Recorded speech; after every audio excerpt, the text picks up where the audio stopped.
नमस्कार दोस्तों, advance GS academy के यूट्यूब चैनल पर आज हम एक सीरीज़ शुरू करने जा रहे हैं। रिवर्स ऑफ राजस्थान, राजस्थान की नदियाँ। राजस्थान की नदियों को हम देखेंगे इस पूरी सीरीज़ में, और सभी तरह की नदियाँ जितनी भी राजस्थान में प्रवाहित होती है उन सभी को पूरे डिटेल में हम चर्चा करेंगे। देखिए, राजस्थान में नदियों को 3 अपवाह क्षेत्रों या 3 अपवाह तंत्रों में विभाजित किया गया है। आंतरिक अपवाह तंत्र, दूसरा है बंगाल की खाड़ी अपवाह तंत्र और तीसरा है अरब सागर की अपवाह तंत्र। कौन कौन सी नदियाँ कौन कौन से अपवाह तंत्र में आती है, आइए देखते हैं अपन। तो चलिए शुरू करते हैं।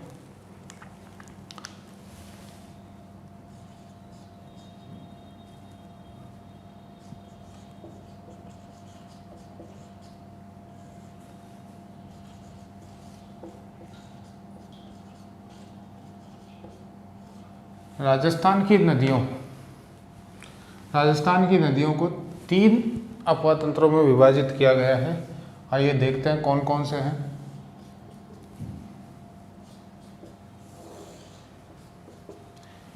पहला जो है वह है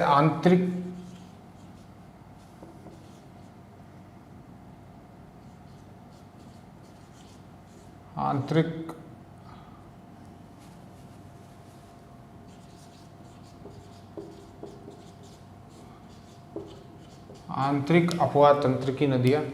दूसरा जो है वह है बंगाल की खाड़ी।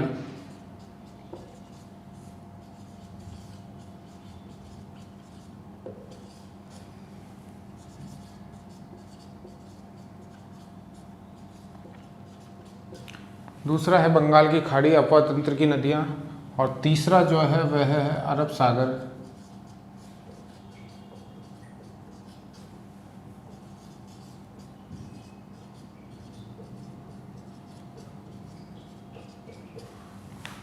सागर के अपवाह तंत्र की नदी है। देखिए बच्चों, आंतरिक अपवाह तंत्र वह होता है, अपन राजस्थान के संबंध में बात करें तो जो नदी राजस्थान में ही जिसका उद्गम है और वह राजस्थान ही के ही किसी क्षेत्र में विलीन हो जाती है, उससे आंतरिक अपवाह तंत्र की नदियाँ की श्रेणी में हम ले सकते हैं। पहली जो नदी है वह है घग्गर नदी। इसी का प्राचीन नाम जो था वह था सरस्वती नदी।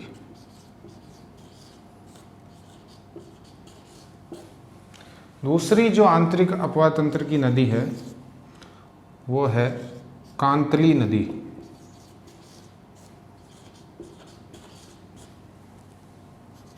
उसके बाद में आएगी कांकणी नदी, और आगे चलने पे जो आंतरिक अपवाह तंत्र की जो चौथी नदी है उसे हम कहेंगे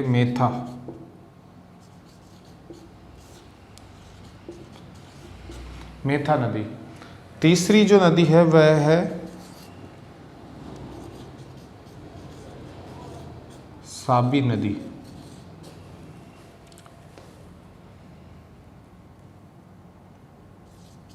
छठी जो नदी है, सिक्स्थ जो आंतरिक अपवाह तंत्र की नदी है वह है रूपारेल।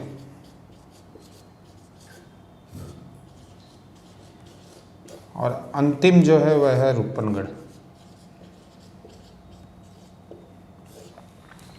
इन सभी नदियों के बारे में हम विस्तृत रूप से चर्चा करेंगे। कुल मिला के 7 नदियां हैं जिनको हम आंतरिक अपवाह तंत्र की श्रेणी में रख सकते हैं, क्योंकि ये राजस्थान में ही इनका उद्गम होता है और राजस्थान में ही ये विलीन हो जाती है, इसलिए ये आंतरिक अपवाह तंत्र में शामिल है।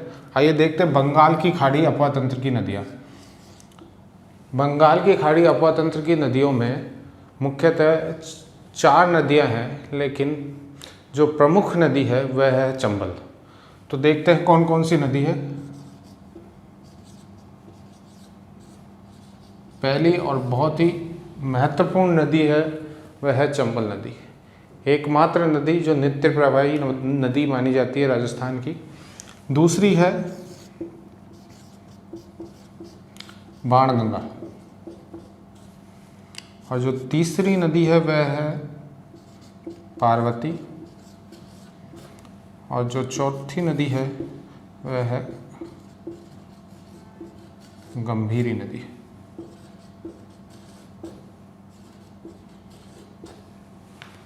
बंगाल की खाड़ी अपवातंत्र की 4 नदियों को हमें पढ़ना है, जिसमें पहली है चंबल नदी, दूसरी है बाणगंगा, तीसरी है पार्वती और चौथी है गंभीरी नदी। अब आते हैं अरब सागर अपवातंत्र की जो नदियां हैं। अरब सागर अपवातंत्र को हम आगे फिर 2 भागों में विभाजित कर सकते हैं कि, और वो जो विभाजन है उसका आधार ये होगा कि ये कहाँ जाके विलीन होती है। अरब सागर अपवातंत्र की नदियाँ 2 स्थानों पे विलीन होती है, जिसमें से जो प्रथम स्थान है वह है कच्छ की खाड़ी और जो द्वितीय स्थान है वह है खंबात की खाड़ी। तो आइए इसको 2 भागों में और विभाजित कर देते हैं।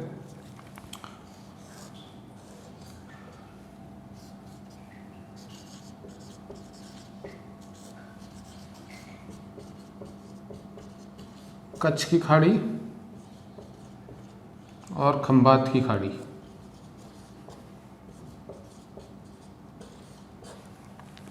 देखिए बच्चों, कच्छ की खाड़ी में जो 2 महत्वपूर्ण नदियां हैं जो कच्छ की खाड़ी में जाके विलीन होती है, उनमें से जो पहली नदी है वह है बहुत ही प्रमुख और बहुत ही महत्वपूर्ण नदी है लूणी नदी, और जो दूसरी नदी है वह है पश्चिमी बनास।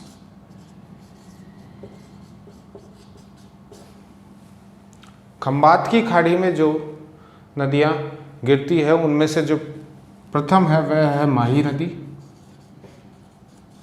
और जो दूसरी है वह है साबरमती।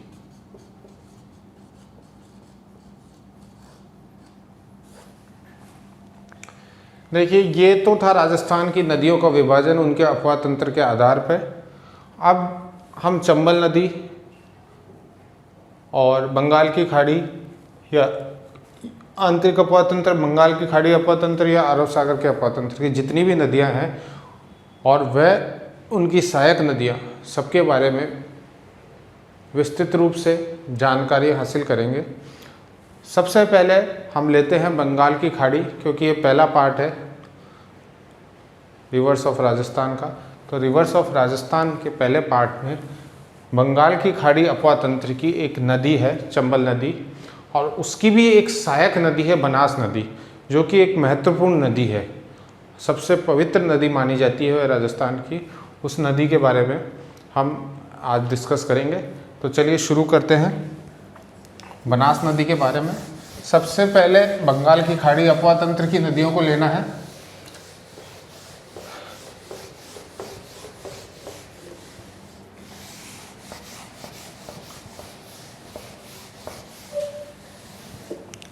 बंगाल की खाड़ी अपवातंत्र की नदियों को हम 3 वीडियो में कंप्लीट करेंगे, या फिर यूँ कहूँ 3 क्लास में कंप्लीट करेंगे। सबसे पहले चंबल की जो सहायक नदी है, जो सबसे बड़ी सहायक नदी है बनास नदी, उसको हम आज देखेंगे। उसके बाद में चंबल नदी व इसकी जो और 2-3 सहायक नदियाँ उनको देखेंगे, और उसके बाद में बंगाल की खाड़ी की जो 3 बची हुई नदियाँ हैं, बाणगंगा, पार्वती और गंभीरी नदी, इनको हम तीसरे वीडियो में देखेंगे। तो आइए शुरू करते हैं।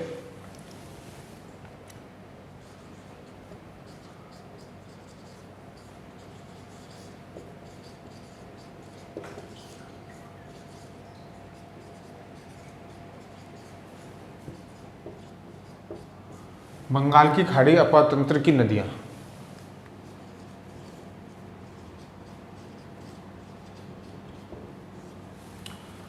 आज इस फर्स्ट पार्ट में हम जानेंगे जो पहली नदी है बंगाल की खाड़ी अपवातंत्र की, वह चंबल है, और चंबल की कई सहायक नदियां हैं।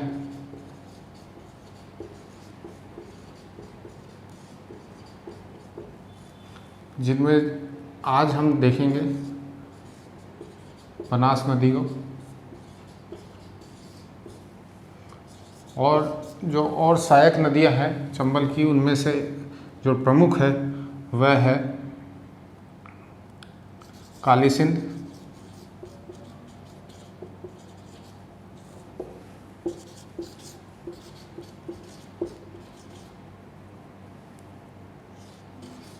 पार्वती नदी, काली सिंध नदी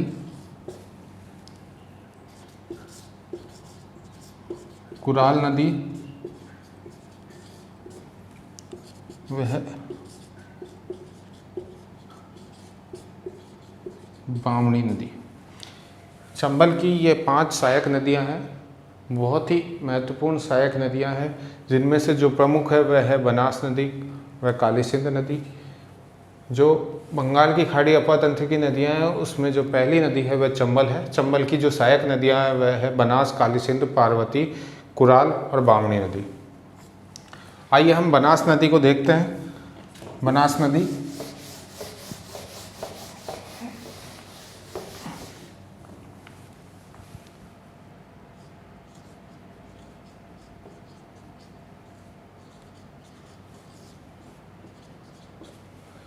देखिए, बनास नदी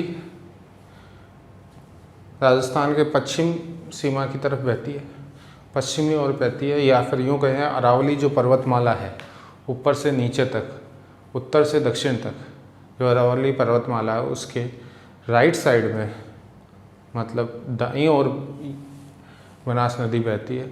बनास नदी पे कई महत्वपूर्ण स्थल है, कई महत्वपूर्ण बांध है, कई महत्वपूर्ण त्रिवेणी संगम है, उन सभी को आज हम देखेंगे। बनास नदी के बारे में एक थोड़ी सी कथा थोड़ी प्रचलित है। ऋषि वशिष्ठ जो हुए हैं उन्होंने भगवान शिव की आराधना की, तपस्या करी और इस नदी को स्वर्गलोक से धरती लोक पर लेके आए। धरती लोक पे आने की वजह से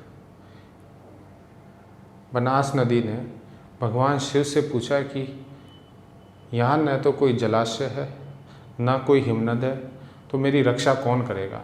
तो भगवान शिव ने ये कहा कि आपकी रक्षा खुद ये वन, यहाँ के पेड़ पौधे और ये सब जो यहाँ के जीव जंतु हैं, जो यहाँ के पेड़ पौधे हैं, जो यहाँ के जंगल हैं, जो यहाँ के वन हैं, ये खुद स्वयं आपकी रक्षा करेंगे। जभी से और तब से ही इसका नाम वन की आशा, बनास को अगर हम तोड़ें बनास शब्द को तो वन प्लस आस, वन की आशा पड़ा। और ऋषि वशिष्ठ द्वारा लाए जाने पे वैदिक काल में इसे वशिष्ठी के रूप से भी जाना जाता था। एक और बात है जिसका मैं आपसे जिक्र करना चाहूँगा। भगवान परशुराम जो कि विष्णु के अवतार थे, रामेश्वर जो स्थान है सवाई माधोपुर में, वह उनकी तपोस्थली रहा है। मध्य प्रदेश के इंदौर में महू की जनापाव पहाड़ियाँ उनकी जन्मस्थली रही है। भगवान परशुराम ने अपने पिताजी के कहने पे, या फिर यूँ कहें अपने पिता के आदेश पे, उनकी माता रेणुका जी को मार दिया था, वध कर दिया था उनका। तो रेणुका जी का वध करने के बाद में जब वह पश्चाताप या मोक्ष के लिए इधर उधर भटक रहे थे तो उन्होंने बनास नदी में ही डुबकी लगाकर मोक्ष की प्राप्ति करी थी। और जहाँ उन्होंने डुबकी लगाई थी बनास नदी में, उस स्थान को आज मात्र कुंडिया नामक स्थान से जाना जाता है। मात्र कुंडिया को राजस्थान के हरिद्वार के नाम से जाना जाता है, बनास नदी के किनारे पे स्थित है। आइए और देखते हैं। सबसे पहले इनके उपनामों की चर्चा करते हैं। वैदिक काल में वशिष्ठी के नाम से प्रसिद्ध थी, उसके बाद में वन की आशा या इसको वर्णाशा भी कह सकते हैं। ये 3 इसके महत्वपूर्ण नाम हैं। अंग्रेजी की बात करूं तो होप ऑफ फॉरेस्ट,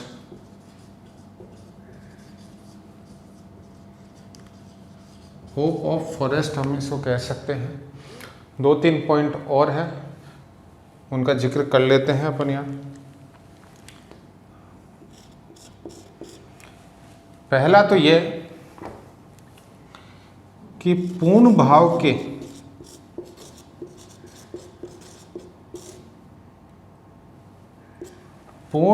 के आधार पर राजस्थान की सबसे बड़ी नदी है।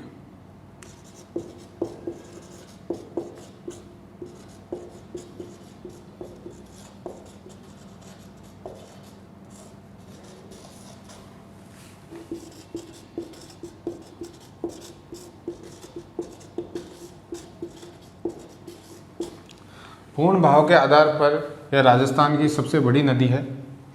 दूसरा, लंबाई की बात करें तो 480 किलोमीटर लंबी है। कई जगह इसकी लंबाई 512 किलोमीटर भी देखने को मिलती है, लेकिन जो उचित तथ्य है उसके आधार पर इसकी लंबाई 480 किलोमीटर अपन कह सकते हैं।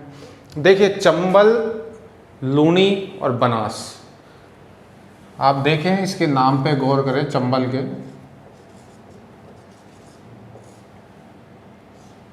जैसे चंबल, वैसे बनास और लैसे लूनी। देखिए, चंबल शब्द के अंदर 3 जो अक्षर हैं, च, ब और ल, मतलब चंबल, बनास और लूनी, ये तीनों ही नदियाँ राजस्थान के 6 जिलों से प्रभावित होती है। राजस्थान के 6 डिस्ट्रिक्टों से प्रभावित होती है। आइए देखते हैं बनास कौन कौन से जिलों से प्रभावित होती है। सबसे पहले राजसमंद से निकलती है, उसके बाद में चित्तौड़ में प्रवेश करती है।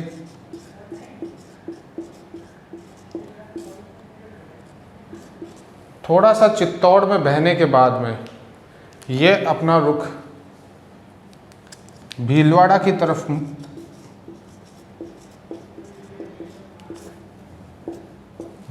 तरफ मोड़ लेती है। उसके बाद में अजमेर,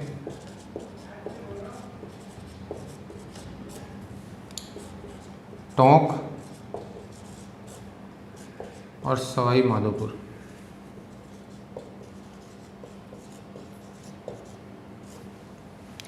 राजसमंद, चित्तौड़, भीलवाड़ा, अजमेर, टोंक और सवाई माधोपुर, इन 6 जिलों में होकर बहती है। सवाई माधोपुर में एक स्थान है, वहाँ की एक तहसील है, खंडार तहसील सवाई माधोपुर की। उसमें एक गांव है पदरा गांव।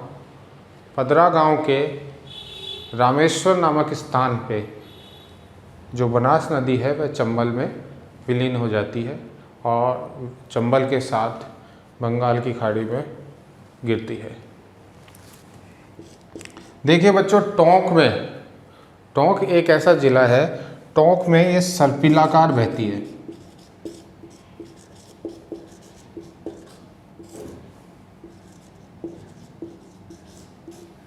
टोंक में सर्पिलाकार रूप से बहती है।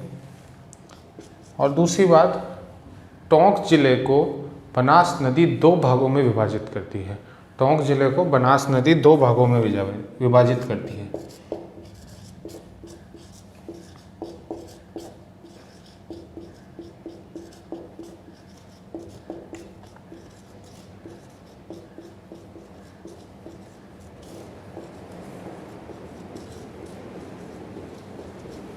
टोंक जिले को 2 भागों में विभाजित करती है।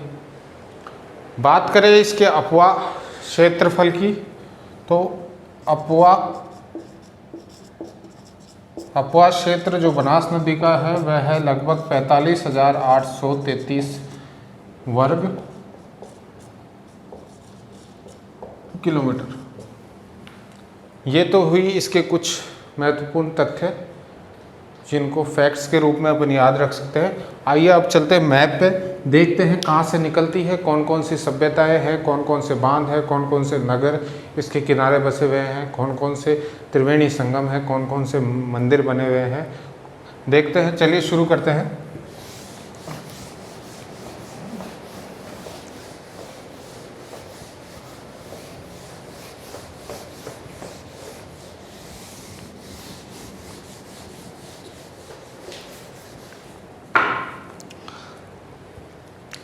देखिए, राजस्थान का एक ज़िला है जो तिलक के आकार का है, आप सभी जानते हैं। तिलक से अपन राज तिलक देखते हैं, और राज तिलक किसका होगा? राजसमंद का होगा, राजा का होता है। तो आइए, राजा से ही राजसमंद निकलता है। तो राजस्थान का एक ज़िला है,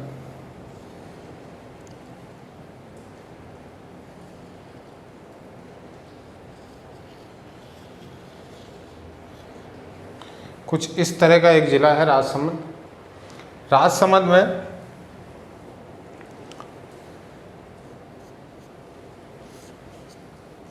ये है आपका राजसमंद। बनास नदी है वह राजसमंद से ही निकलती है और इसकी कुछ सहायक नदियाँ भी राजसमंद में निकलती है।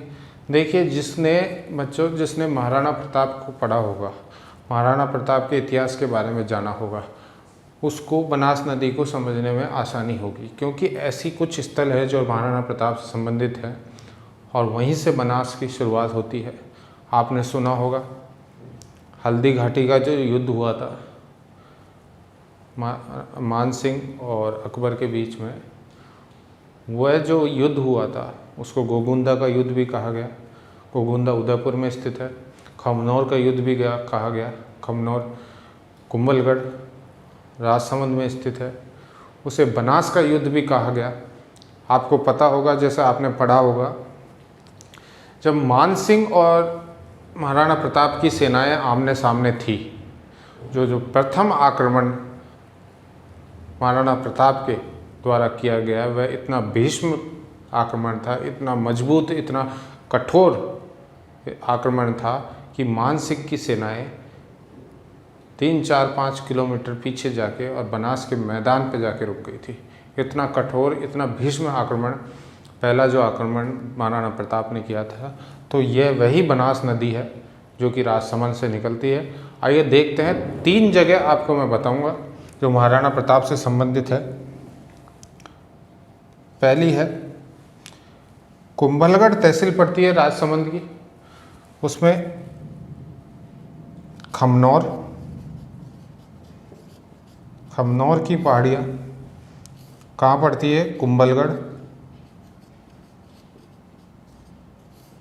जिला राजसमंद।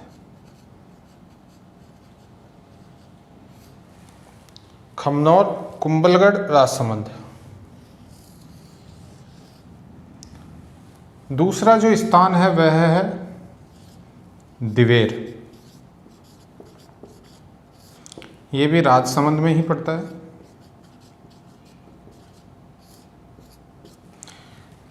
और तीसरा जो स्थान है वह है उदयपुर की गोगुंदा।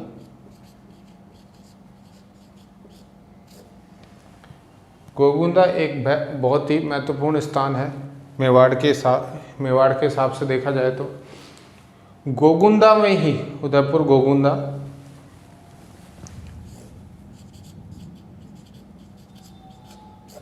गोगुंदा में ही प्रथम बार 1572 में महाराणा प्रताप का राज तिलक हुआ था। गोगुंदा में ही उदयपुर की जो स्थापना की थी महाराणा प्रताप के पिता उदय सिंह ने गोगुंदा में ही शरण ली थी। जो हल्दी घाटी का युद्ध हुआ था वह खमनौर और गोगुंदा के बीच हुआ था। इसलिए ये तीनों ही स्थान महाराणा प्रताप से संबंधित है। दिवेर ऐसा स्थान है हल्दी घाटी के बाद में जो महाराणा प्रताप ने दिवेर का युद्ध लड़ा था। उस दिवेर के युद्ध ने ही महाराणा प्रताप को पूरे विश्व और भारत में प्रसिद्धि दिलवाई थी। तो तीनों स्थान है, ये तीनों बनास नदी के अपवाद तंत्र में या बनास नदी को पढ़ते हुए काम आएंगे। चलिए शुरू करते हैं। खमनौर की पहाड़ी कुंभलगढ़ से बनास नदी निकलती है।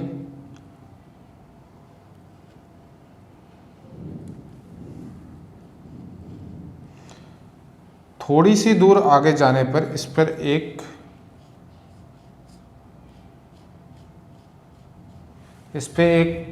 राजसमंद में बांध बना हुआ है जिसका नाम है नंदसमंद बांध।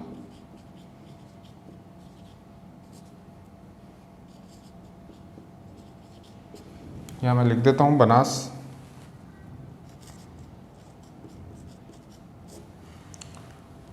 इसी के किनारे पे एक नगर बसा हुआ है राजसमंद का, जिसे हम कहते हैं नाथद्वारा।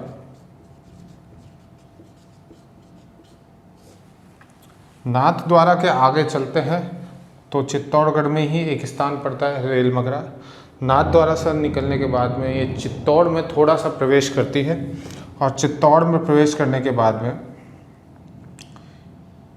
यहाँ चित्तौड़ में प्रवेश करने के बाद में ये भीलवाड़ा से थोड़ा सा अजमेर होती हुई और पूरे टोंक को 2 भागों में विभाजित करती हुई और यहाँ सवाई माधोपुर में रामेश्वर नामक स्थान पे चंबल में विलीन हो जाती है। ये जो नदी है अपनी वह है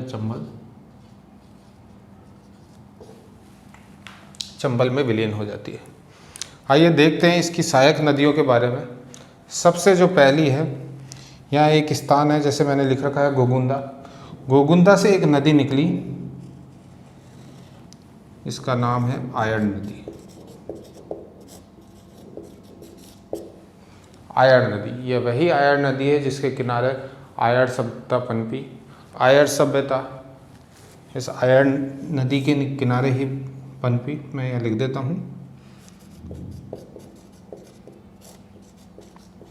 आयड़ सभ्यता। इसका दूसरा नाम है ताम्रयुगीन नगरी या ताम्र नगरी।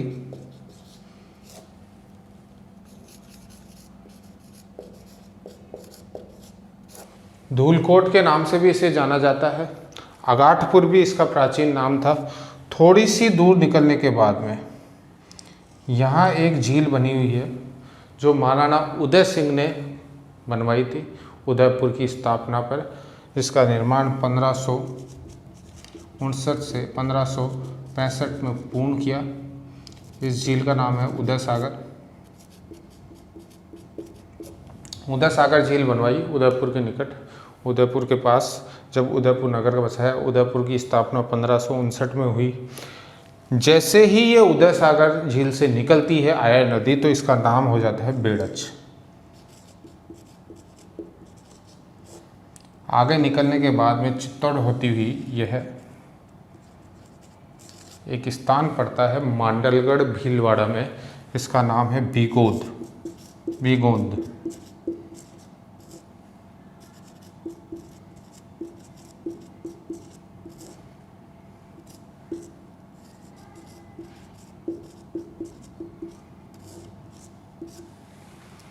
बीगोंद एक स्थान है मांडलगढ़ भीलवाड़ा में। वहाँ जाके बेड़च नदी बनास में मिल जाती है। बेड़च नदी के किनारे ही एक सभ्यता और विकसित हुई, बालाथल सभ्यता, जो कि आयड़ सभ्यता का ही एक स्थान है, एक जगह है। आयड़ सभ्यता की ही एक जगह है बालाथल। नाथद्वारा के पास में भी एक सभ्यता विकसित है, जिसका नाम है गिलूण सभ्यता। वह भी आयड़ सभ्यता का ही एक स्थान है। बालाथल सभ्यता के बाद में चित्तौड़ के नज़दीक मध्य प्रदेश के जावद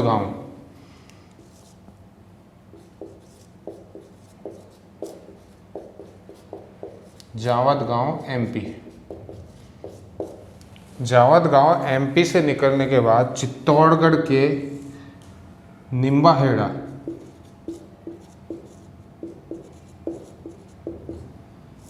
चित्तौड़ के निम्बाहेड़ा से एक नदी प्रवेश करती है और चित्तौड़गढ़ दुर्ग के नज़दीक ही बेड़च में आकर मिल जाती है। और इन दोनों के ही संगम पे विश्वविख्यात, राजस्थान के गौरव से प्रसिद्ध राजस्थान का चित्तौड़गढ़ किला विद्यमान है।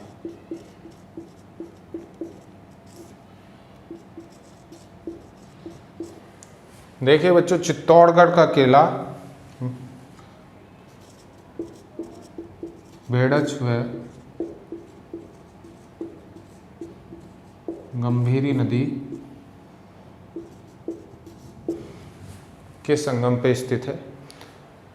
गंभीरी नदी बेड़च नदी में मिलकर और फिर बेड़च नदी आगे बढ़ती हुई मांडलगढ़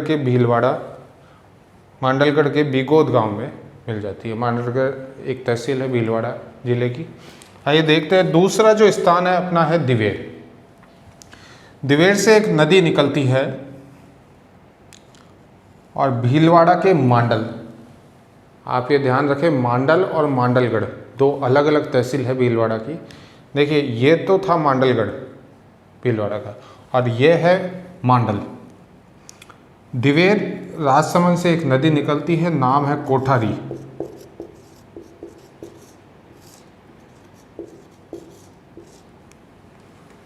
कोठारी नदी पर मांडल में एक डैम बना हुआ है, एक बांध बना हुआ है, इसका नाम है मेजा बांध।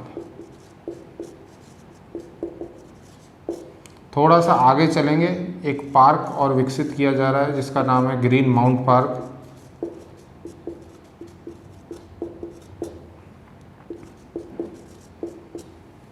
मांडल से निकलने के बाद में मेजा बांध जो बना हुआ है वह मांडल में बना हुआ है, भीलवाड़ा में। यहाँ से निकलने के बाद में, मांडल से निकलने के बाद में, यह भीलवाड़ा के नंदराय के पास में, नंदराय एक स्थान है, नंदराय भीलवाड़ा, नंदराय भीलवाड़ा के पास में ये बनास में मिल जाती है।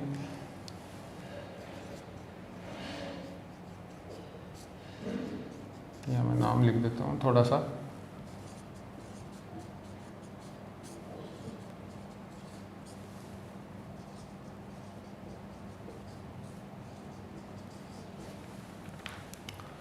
देखिए, कोठारी नदी दिवेर राजसमंद से स्टार्ट होके मांडल, एक तहसील है भीलवाड़ा की, उससे होते हुए मांडल में ही मेजा बांध स्थित है, उससे होते हुए भीलवाड़ा के नंदराय में बनास से मिल जाती है।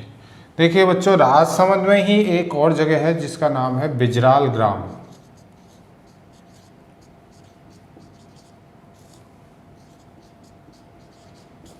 बिजराल ग्राम की जो पहाड़ियाँ हैं वहाँ से एक नदी निकलती है और जो भीलवाड़ा की ऊपरी सीमा है लगभग उससे होते हुए टोंक के देवली शहर में, टोंक के देवली तहसील में, टोंक के देवली तहसील के एक गांव है राजमहल गांव, वहाँ जाके जो नदी है बिजराल ग्राम से निकली हुई वह देवली में मिल जाती है बनास नदी से। तो चलो निकालते हैं। बिजराल ग्राम से जो नदी निकली उसका नाम है खारी नदी। खारी नदी के किनारे 2-3 महत्वपूर्ण नगर हैं, जैसे एक है आसीन जो कि भीलवाड़ा में पड़ता है, दूसरा है गुलाबपुरा, तीसरा है विजयनगर, और आगे बढ़ेंगे हुडा। हुडा सम्मेलन के बारे में आप सभी जानते हैं। हुडा से होती हुई ये बनास नदी में मिल जाती है और अजमेर नसीराबाद से एक नदी निकल के आती है जिसका नाम है डाई नदी। नसीराबाद की जो पहाड़ियाँ हैं, नसीराबाद की पहाड़ियों से एक नदी निकल के आती है डाई नदी। जो डाई नदी आई वह डाई नदी राजमहल गांव टोंक में बनास में मिलके एक त्रिवेणी संगम का निर्माण करती है।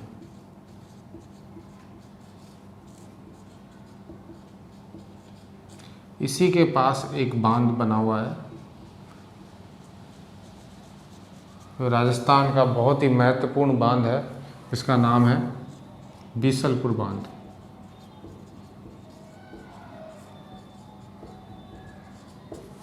बीसलपुर बांध बहुत ही महत्वपूर्ण बांध है। टोंक के आसपास के जितने भी ज़िले हैं जैसे अजमेर, जयपुर, सवाई माधोपुर, यहाँ जल की आपूर्ति के लिए बीसलपुर बांध एक बहुत ही प्रमुख बांध है। एक तो त्रिवेणी संगम यहाँ बनता है। थोड़ा सा माफ़ी चाहूँगा आपसे,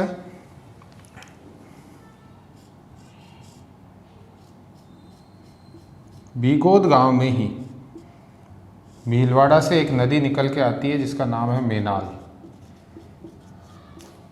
ये मेनाल नदी भीलवाड़ा से ही निकलती है। इस पे एक प्रपात भी है, जलप्रपात भी है जिसका नाम है मेनाल जलप्रपात, और ये भी त्रिवेणी संगम बनाती है।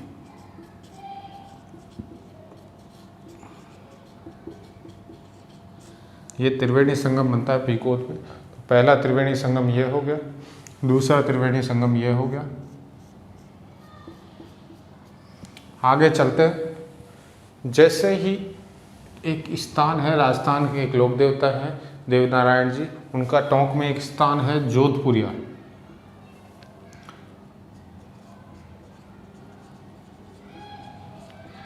वनस्थली विद्यापीठ जो है निवाई के आसपास, वहाँ एक स्थान है देवीनारायण जी का जोधपुरिया। वहाँ किशनगढ़ से एक नदी आती है जिसका नाम है मासी नदी, और जयपुर से एक नदी आती है जिसका नाम है बांडी नदी। ये दोनों ही नदियाँ, मासी नदी तो आती है किशनगढ़ की पहाड़ियों से और बांडी नदी आती है जयपुर से। ये दोनों ही नदियाँ जोधपुरिया के आसपास देवधाम के नाम से प्रसिद्ध है। ये स्थान जोधपुरिया, जो देवी नारायण जी राजस्थान के लोक देवता है, उनका एक महत्वपूर्ण स्थान है। वहाँ किशनगढ़ से निकली हुई मासी नदी और जयपुर से निकली हुई बांडी नदी, ये दोनों ही आके यहाँ बनास में मिल जाती है। आगे चलते हैं तो बनास नदी सवाई माधोपुर में प्रवेश करती है। सवाई माधोपुर में ही इस पे एक और बांध बना हुआ है जिसका नाम है ईसरदा बांध।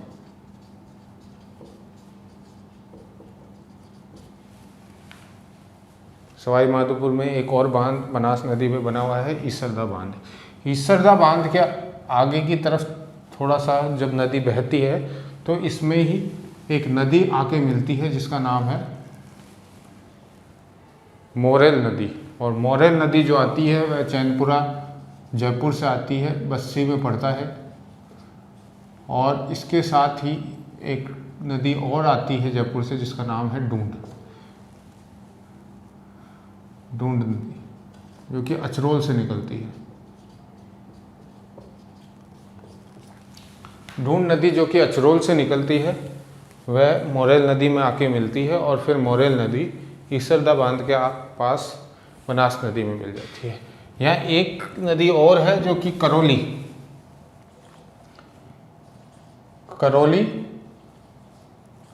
कैला देवी, करौली में कैला देवी, और वहाँ से एक नदी निकलती है काली सील। करौली के कैला देवी स्थान से एक नदी निकलती है काली सील नदी, वह भी आके बनास में मिल जाती है। थोड़ा सा आगे जाने के बाद में बनास नदी सवाई माधोपुर के निकट, सवाई माधोपुर में एक तहसील पड़ती है खंडार तहसील।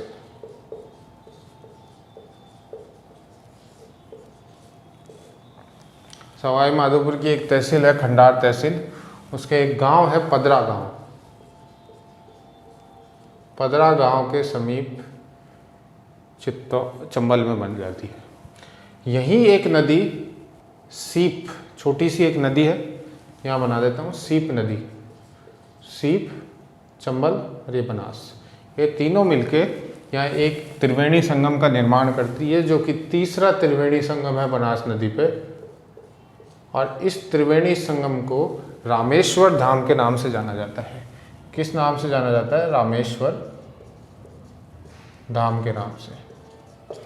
रामेश्वर धाम मीणा जाति का एक बहुत ही पवित्र स्थान है। इसे मीणाओं का कुंभ भी कहा जाता है, मीणा आदिवासियों का कुंभ भी कहा जाता है। तो ये तो थी चंबल नदी, बनास नदी के बारे में। आइए एक बार रिपीट करते हैं। बनास नदी राजसमंद के कुंभलगढ़ तहसील की खमनौर की पहाड़ियों से निकलती है।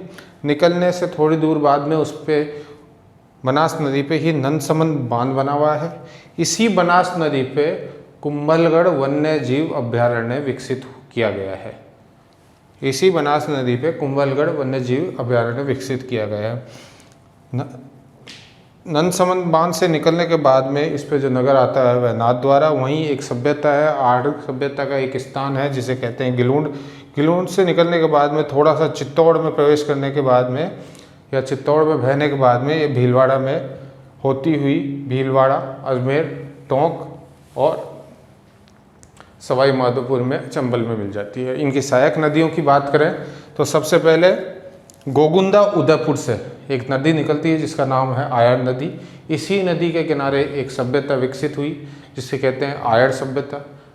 इसका प्राचीन नाम है महासतिया, ताम्रनगरी, धूलकोट और अघाटपुर।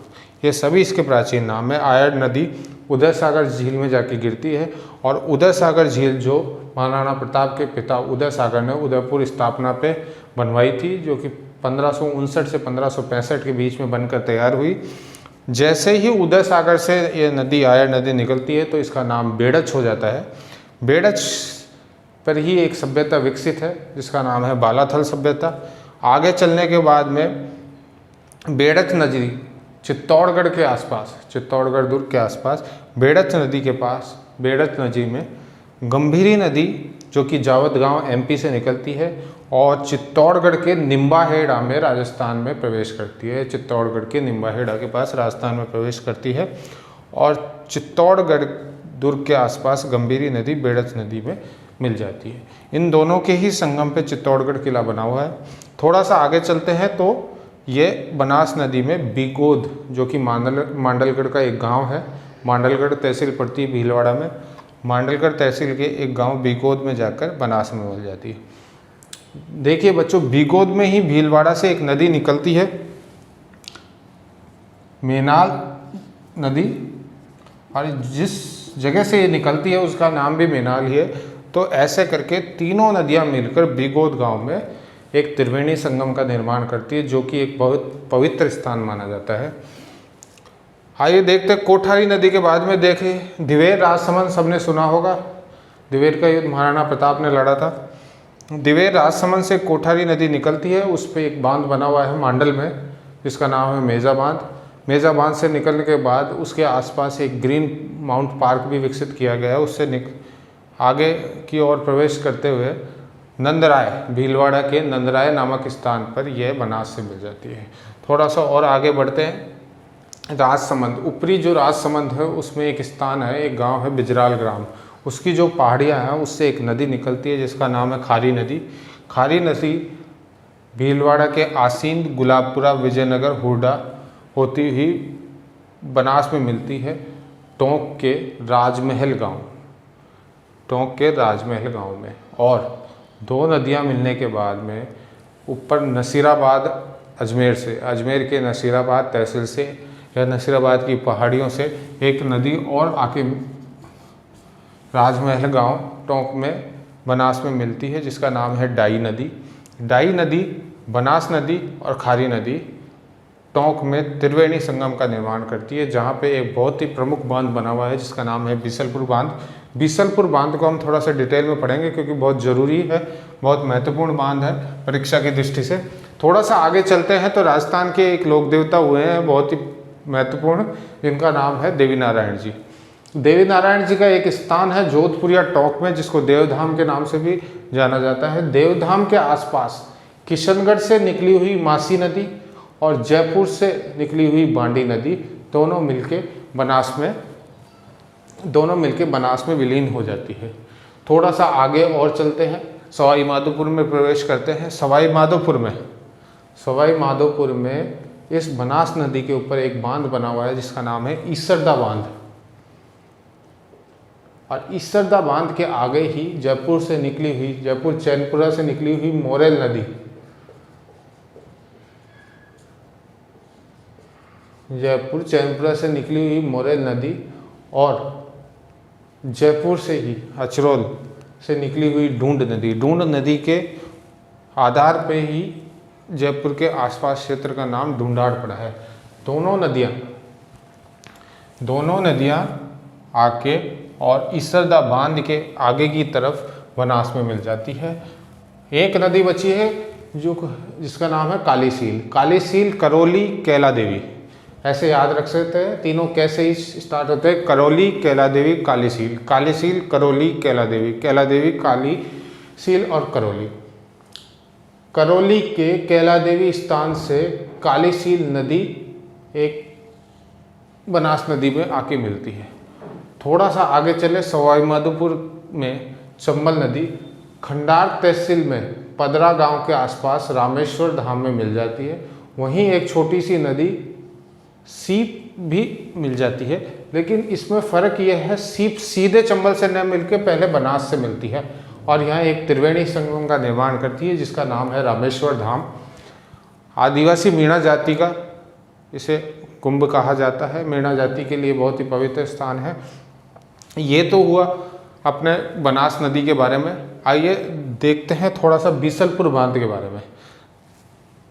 आप लोग सोच रहे होंगे कि मैंने सभ्यता का थोड़ा सा जिक्र नहीं किया। सभ्यता का जिक्र अलग वीडियो में, जो कि एक सेपरेट वीडियो होगा सभ्यता, जिसमें कालीबंगा, पीलीबंगा, आयड़, गिलूंड, बैराट, हड़प्पा सभ्यता सभी उसमें कवर होंगे, इसलिए मैंने इसमें नहीं लिया है। बांध एक जो बीसलपुर बांध है बहुत ही महत्वपूर्ण है, उसको हम पढ़ेंगे इसी वीडियो में। आइए देखते हैं बीसलपुर बांध के बारे में।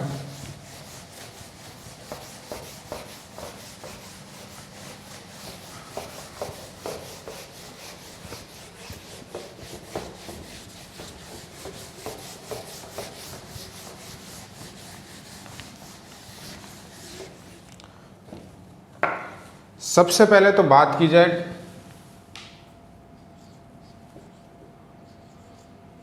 टोंक में बीसलपुर बांध अवस्थित है।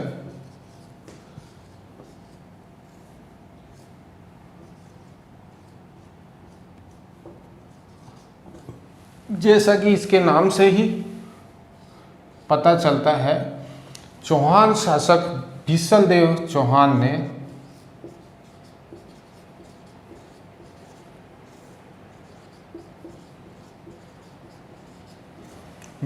चौहान ने इसका निर्माण करवाया था। लगभग कुछ एक पॉइंट है, कुछ एक तथ्य हैं जिनके बारे में पढ़ते हैं। बीसलपुर के लगभग 574 मीटर इसकी लंबाई है।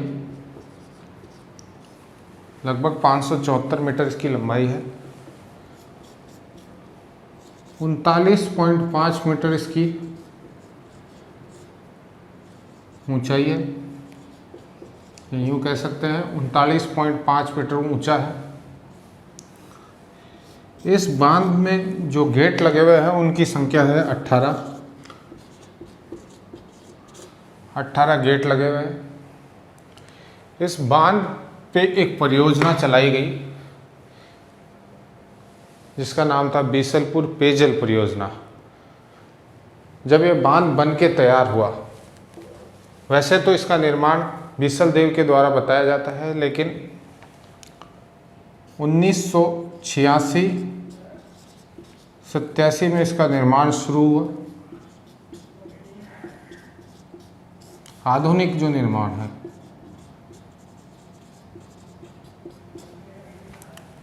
और 1999 में जाके इसका निर्माण पूर्ण हुआ।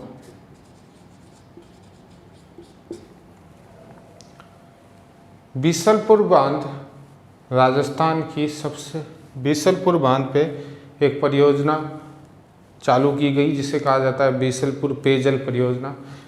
बीसलपुर पेयजल परियोजना राजस्थान की सबसे बड़ी पेयजल परियोजना है।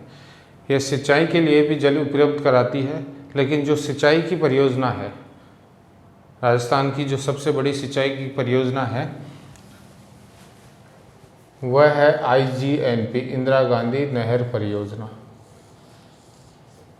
दो बात और ध्यान रखने की है बीसलपुर बांध के बारे में। पहली तो ये पेयजल परियोजना के अंतर्गत 3 राज्यों को, पेयजल परियोजना के अंतर्गत तीन जिलों को A, B, C, Tonk, Jaipur Ajmer. पेयजल परियोजना के अंतर्गत तीन जिलों टोंक, जयपुर और अजमेर को पेयजल आपूर्ति की जा रही है। अजमेर के जो तहसील है नसीराबाद, केकड़ी,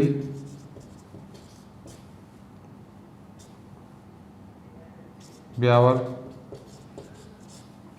इन चारों तहसीलों को, अजमेर की तहसीलों को इस पेयजल परियोजना से बहुत लाभ मिल रहा है। अजमेर के नसीराबाद से एक ट्रेन चलाई गई जो कि भीलवाड़ा को पीने का पानी उपलब्ध कराती है। इस पेयजल परियोजना, बीसलपुर पेयजल परियोजना से अजमेर में जो पानी आया, पेयजल आया, उसको नसीराबाद, अजमेर के नसीराबाद में जो पानी आया उसको नसीराबाद से भीलवाड़ा तक ट्रेन द्वारा पहुंचाया गया। 15 डब्बों की ये ट्रेन है जो भीलवाड़ा को जलापूर्ति करती है पेयजल के लिए। दूसरी बात करें सिंचाई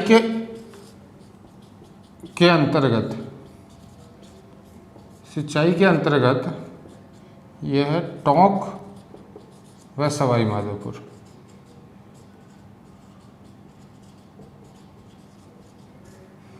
टोंक व सवाई माधोपुर को सिंचाई के लिए जल की आपूर्ति करती है। एक और मैं आपका ध्यान आकर्षित करना चाहूँगा बच्चों, देखिए 1999 में ये बन के तैयार हुआ। 1999 में राजस्थान में कांग्रेस की गहलोत सरकार थी। मुख्यमंत्री ने इस परियोजना को मंजूरी दे दी। बीसलपुर से जयपुर तक पाइपलाइन बिछाने या बीसलपुर से जयपुर को जलापूर्ति की जो परियोजना थी उसको मंजूरी दे दी, लेकिन कुछ आर्थिक समस्याओं के कारण यह शुरुआत नहीं हो सकी। उसके बाद में 2004 में बीजेपी की वसुंधरा राजे सरकार ने पाइपलाइनें बिछाई और 1 मार्च 2009 को जयपुर के लिए जलापूर्ति प्रारंभ की गई।